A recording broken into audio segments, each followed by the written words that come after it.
What's up guys, I'm here today to bring you a tutorial on how to perform the stiff-legged deadlift.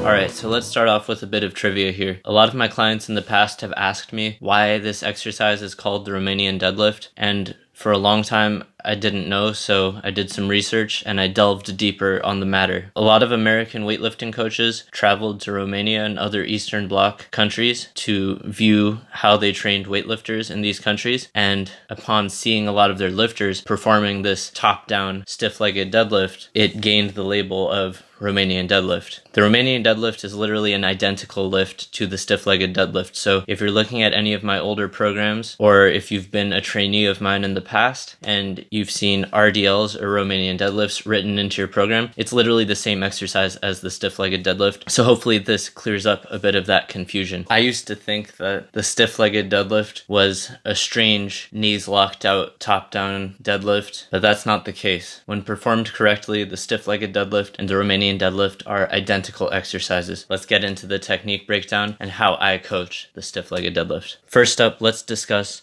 shoe choice. If you're training to be an Olympic weightlifter, it makes the most sense to perform the stiff-legged deadlift in your Olympic weightlifting shoes. For most other trainees, I recommend using a flat shoe, as I feel that it places the most stretch on the hamstrings at the bottom of the exercise. Next up, let's talk about stance and hand placement. Your foot placement can range anywhere from a parallel position to a slight toe out angle of 5 to 15 degrees. Your hand placement can range from anywhere from your conventional deadlift grip, which is a hand position of roughly shoulder width across, all the way out to a snatch grip if you're trying to refine some of the joint angles and body positions that you might find in that exercise. The last point that I want to make while viewing the lifter from the front or the forward 3/4 view angle is the amount that the legs open at the hip joint as the hips move backwards. For less flexible lifters, it makes more sense to open more at the hip as the hips travel backwards to create more space. For more flexible lifters, you may opt to not open at the hip quite as much. Opening more at the hip places more stress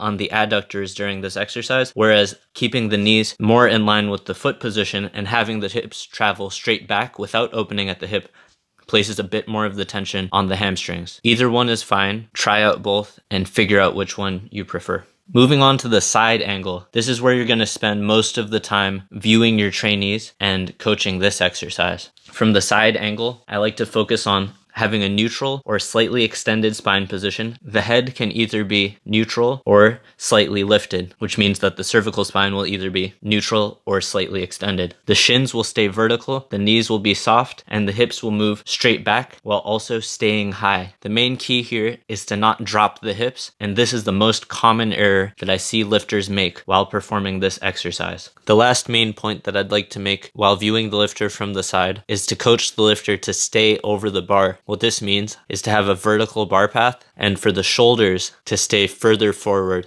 than the hands. This will allow the lifter to stay in control of the weight and impart a greater training stimulus onto the hamstrings. Alright, now that you've seen this exercise performed from a couple different angles, you should have a decent idea of what I look for when I'm coaching a lifter on this exercise. One of the main strengths of this exercise is its versatility. It can be performed with a barbell, dumbbells, a kettlebell, or even a big rock. I've literally gone to friends' houses in the past and gone in their backyard and found a somewhat sizable rock. You can start with a rock of anywhere from 30 pounds to 80 pounds and perform this exercise with a large rock if you don't have access to official weighted objects. Rocks are totally fine. You're lifting it from the top down, so once you pick up that rock the first time, as long as you're able to position your hands in a relatively symmetrical fashion, you should be able to achieve some pretty consistent looking repetitions on this exercise. Hopefully you found this tutorial useful. Feel free to watch some of my other videos if you found this useful, and drop me a comment down below on what exercise you'd like to see me break down next, and I'll give you a tutorial on what I look for when I'm coaching the next exercise. Once again, thank you for watching this video. Make sure you like it and leave a comment down below. Have a good day. I'll talk to you soon.